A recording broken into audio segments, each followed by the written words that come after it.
Okay, നമസ്കാരം.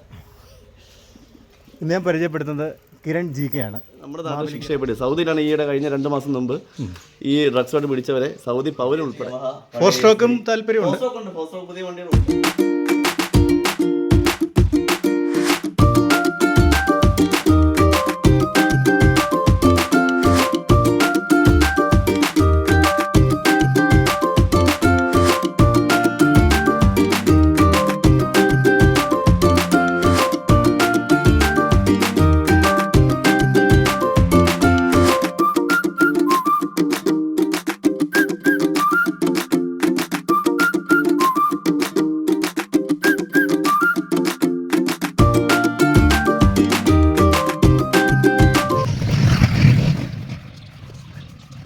ഇതിൻ്റെയുള്ള വേറൊരു പഴയ വാഹനമാണ്, പഴയ എൻഫീൽഡാണ്.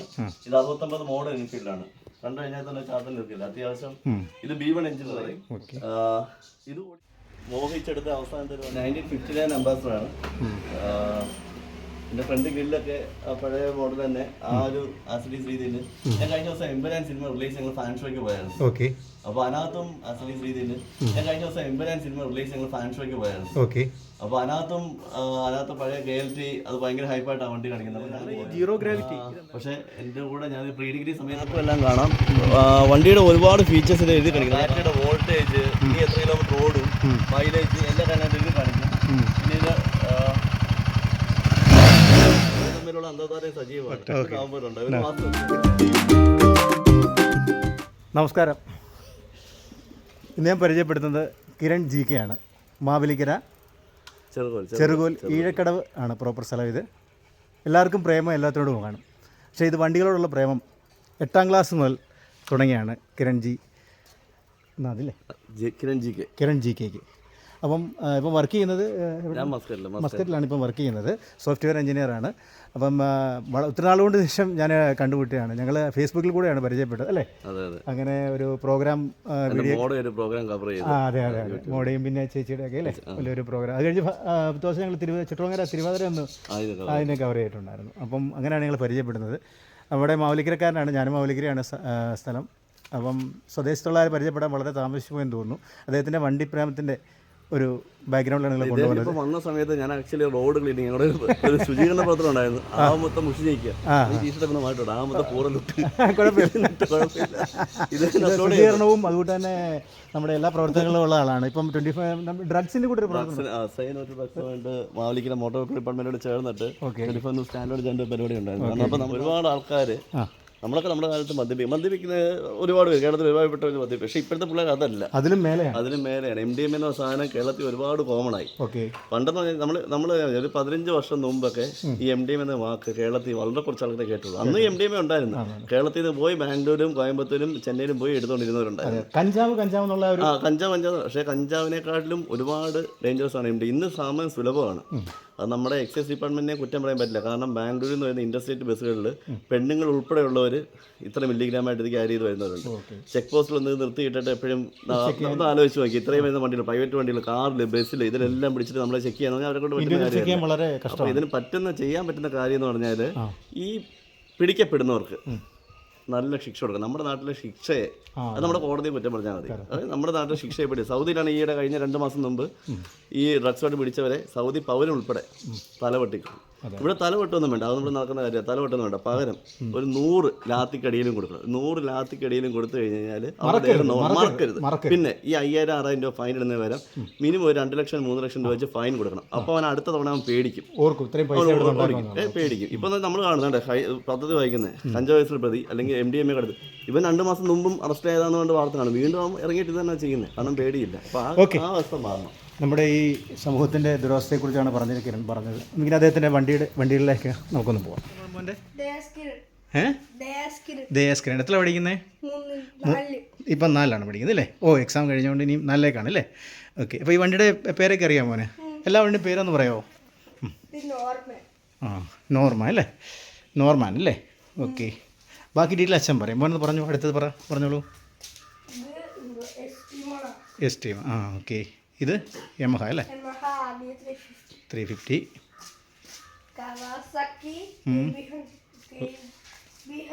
ഓക്കെ. TVS. ഓക്കെ. ഇത് TVS സുസുക്കി അല്ലേ? Suzuki. Okay okay okay. Super. Yamaha RX 135. Okay ഇത് Yamaha RX. Okay okay okay okay ഇത് Royal Enfield Mini. ഓക്കെ. ബുള്ളറ്റൊക്കെ ഓടിക്കുന്നത് ഇഷ്ടമാണോ? ഇഷ്ടമുള്ള കൂടെ ആ okay okay okay okay thank you. നമ്മുടെ ടീഷർട്ടൊക്കെ ഒന്ന് മാറിട്ട് വന്നതാണ്. ഇപ്പൊ ഇത് റോഡിൽ മുഷിഞ്ഞിരിക്കുകയാണ്. ആ ഓക്കെ ഓക്കെ അപ്പൊ ഇത് കണ്ടോ, ടൂ സ്ട്രോക്സ്. ഓക്കെ. എനിക്ക് ഏറ്റവും ഇഷ്ടപ്പെട്ട വണ്ടികളാണ് ടൂ Two സ്ട്രോക്ക്. stroke വണ്ടി. യമഹ ഫോർ സ്ട്രോക്കും താല്പര്യമുണ്ട്.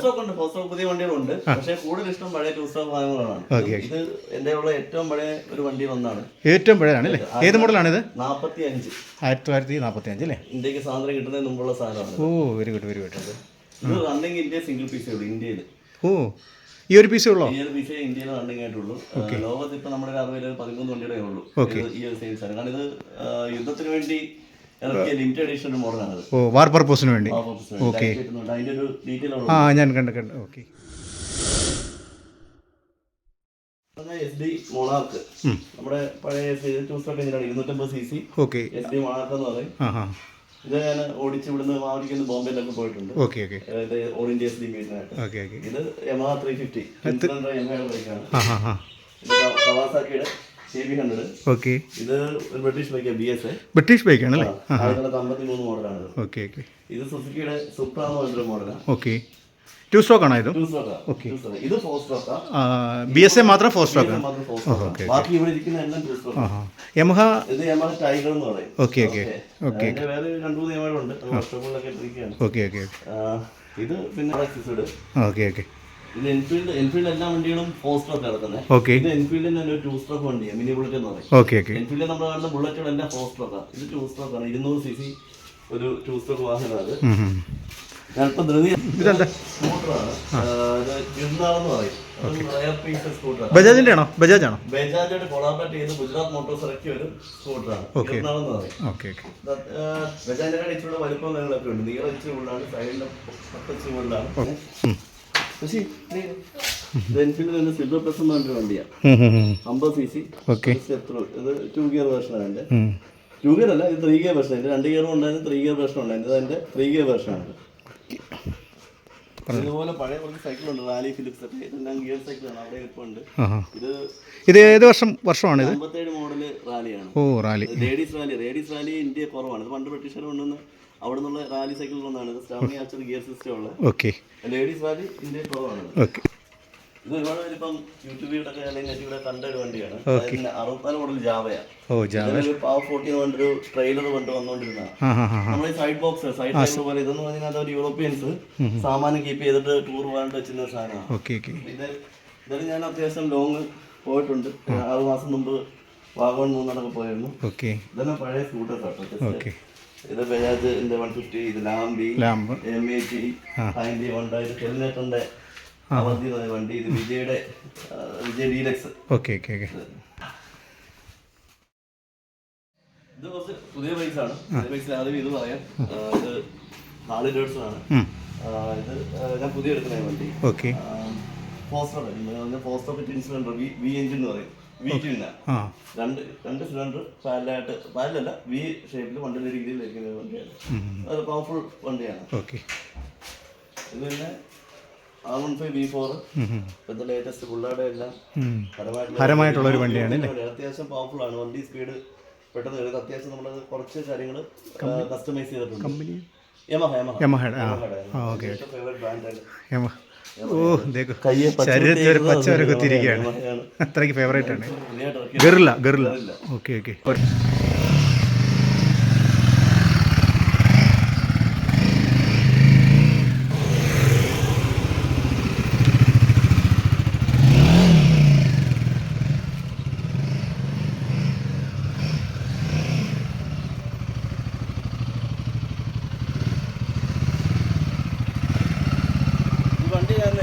പരിചയപ്പെടുത്താം. കാരണം ആദ്യം വീഡിയോസ് ഇന്ത്യ ഇറങ്ങിയിട്ടില്ല മലയാളത്തിൽ. ഓക്കെ.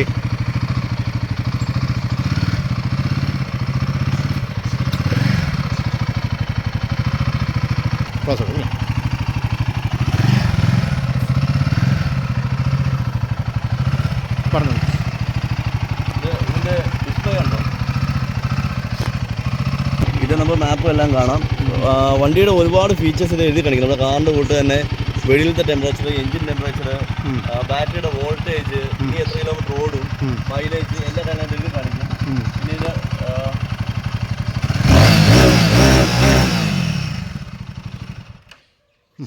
ഇതിന് ബേസിക്കലി 2 മോഡ്സ് ഉണ്ട്. ഒന്ന് പവർ മോഡ്, എക്കണോമി മോഡ്. ഈ വണ്ടി എന്ന് പറഞ്ഞാൽ എൻഫീൽഡ് പെർഫോമൻസ് ബേസ് ചെയ്ത് മാത്രം ഇറക്കിക്കുന്ന വണ്ടിയാണ്. എൻഫീൽഡിൽ നിന്ന് ഇതുവരെ ഇറങ്ങിയ ഹൈ പെർഫോമിംഗ് വണ്ടിയാണ്. 40 bhp വണ്ടിയാണ്. സെക്കൻഡ് ഇത് വളരെ ഫാസ്റ്റായിട്ട് 0 to 100 കിലോമീറ്റർ കയറും. 150 ടോപ്പ് എൻഡ് അടിക്കും. സെക്കൻഡ് ഗിയർ ഇത് അതിൽ പോയി ടെസ്റ്റ് ഡ്രൈവ് എടുത്ത് നോക്കാം. സെക്കൻഡ് ഗിയറിൽ തേർഡ് ഗിയർ ഇട്ട് കഴിഞ്ഞാൽ നമ്മുടെ വണ്ടി വലിച്ചെടുത്ത് പോകുന്ന ഫീലാണ്. അതുപോലെ എഞ്ചിനീയറിംഗ് ചെയ്തിരിക്കുന്ന ഒരു വണ്ടിയാണ് എൻഫീൽഡിന്, ഹൈ സ്പീഡിന് വേണ്ടി അല്ലെങ്കിൽ ഹൈ പെർഫോമൻസിന് വേണ്ടിയിട്ട്. അപ്പോൾ അതുകൊണ്ട് തന്നെ മൈലേജ് ഇതിന് കുറവാണ്.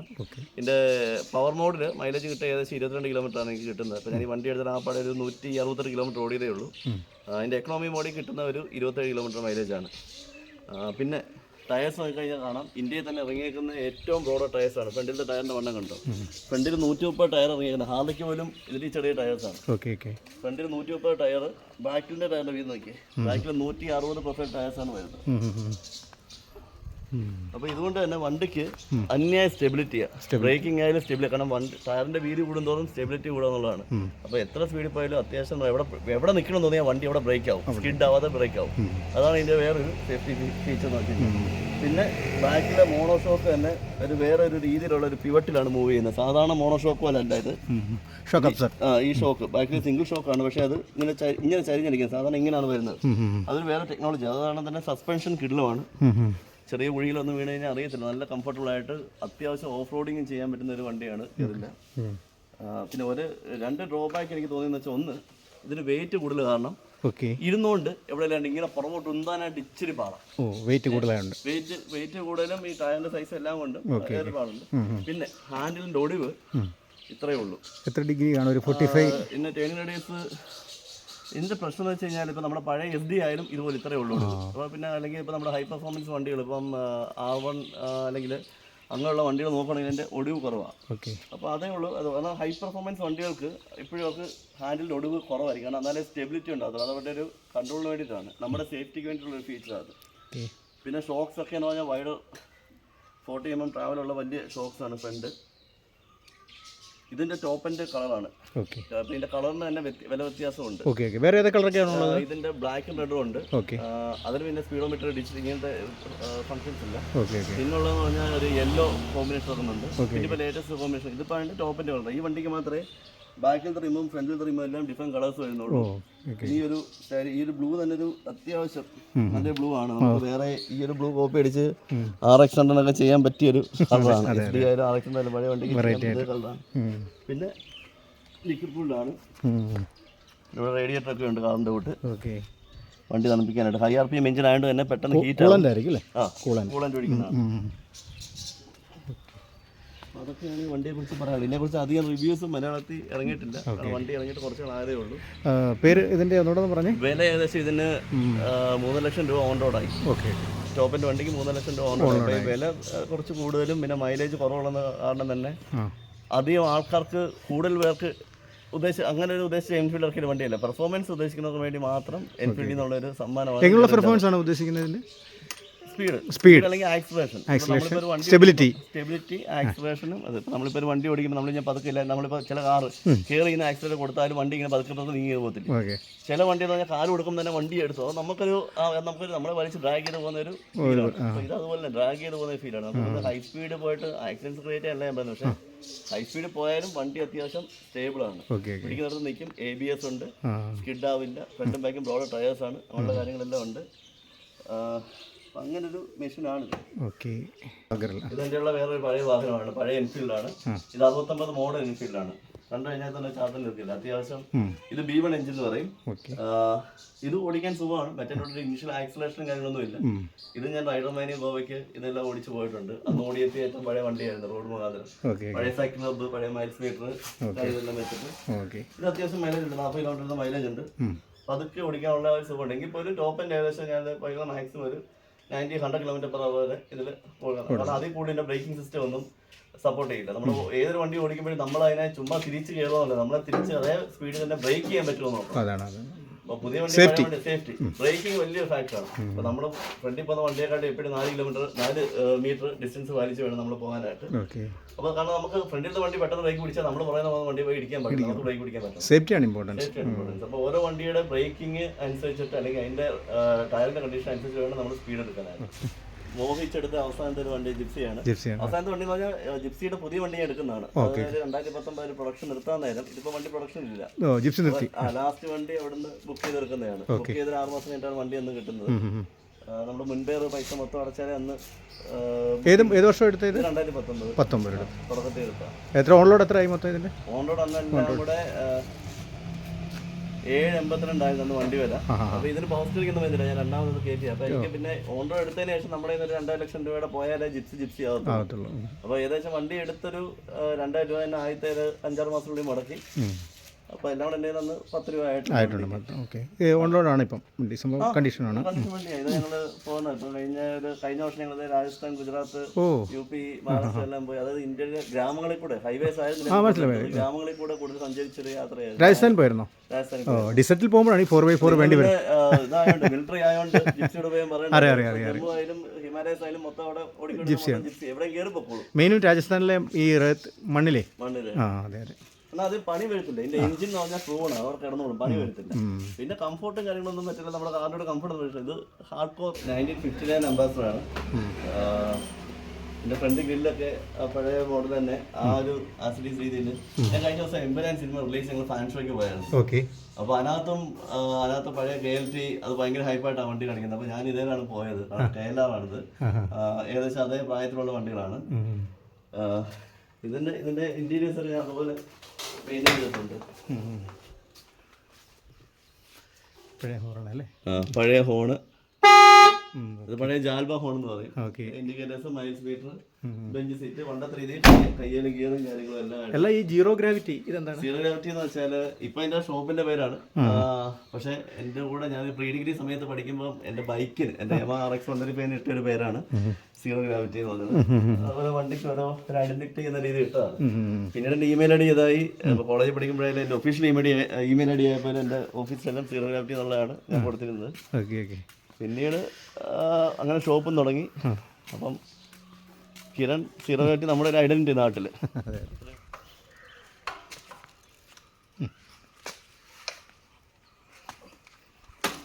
ഇത് പുതിയ സൈക്കിളാണോ മോൻ്റെ? ഇത് പുതിയ സൈക്കിളാണ്. ഇതിലൊരു കഥയുണ്ട്. എൻഫീൽഡ് ഗറില്ല എടുത്തില്ലേ, അന്ന് തന്നെ എടുത്ത വണ്ടിയാണ്.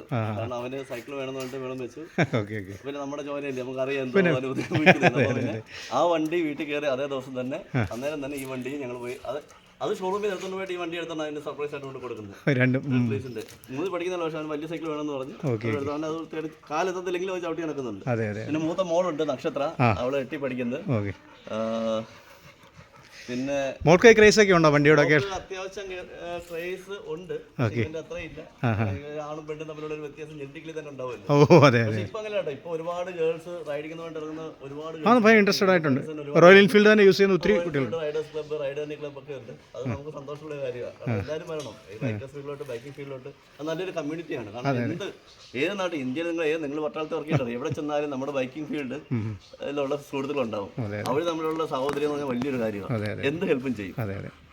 അതിനകത്ത് ഉടായിപ്പോ ഒരുമിച്ച് ജനിച്ചു വളർന്ന, അപ്പൊ അവര് തമ്മിലുള്ള അന്തർധാരയും സജീവമാണ്. ഇവന് ഒക്ടോബർ ഉണ്ട്, ഇത് നവംബർ ഉണ്ട്. ഒരു മാസം വ്യത്യാസമുള്ളൂ. ആരാ അപ്പം മോനാണ് സീനിയർ? ഒരു മാസം മൂത്തത്. അപ്പൊ രണ്ടുപേരും ഒരുമിച്ചാണ് കളിച്ച് വളർന്നതല്ല. ഞാൻ നോട്ടുകൾ അല്ലേ, നോട്ട്, പഴയ മുദ്രപത്രങ്ങള്, നാണയങ്ങള്, ഇതൊക്കെ ഒരു ശേഖരമുണ്ട്. നമുക്ക് അടുത്ത വീഡിയോയിൽ കാണാം അല്ലേ. നമ്മള് ഒന്നിനെ ഞാൻ എന്റെ LKG കൊണ്ടുപോയ അലുമിനിയം പെട്ടി സൂക്ഷിച്ച് വെച്ചിട്ടുണ്ട്. എന്റെ കോളേജുകളിൽ എന്റെ 9ാം ക്ലാസ്സിലെ ഷർട്ടുകൾ, ആൻസർ ഷീറ്റ്. കാരണം ഒന്നിനെയും കളഞ്ഞ ശീലമില്ല. ഏതൊരു സിനിമയ്ക്ക് അതിന്റെ ഉർവശി പറയുന്ന പോലെ ഓൾഡ് ഈസ് ഗോൾഡ്. പഴമേ അല്ല വട്ടാണം ചോദിച്ചാൽ ആണ് പണ്ടത്തെ എന്ത് സൂക്ഷിച്ചു വെക്കാൻ ഒരു പരിപാടി. പിന്നെ ഇപ്പൊ അങ്ങനെ പെറ്റ്സ് പറയുന്നുണ്ട്, മീനിങ് അങ്ങനെയുള്ള വളർത്തുന്ന. പിന്നെ കൃഷി ഇഷ്ടമാണ്.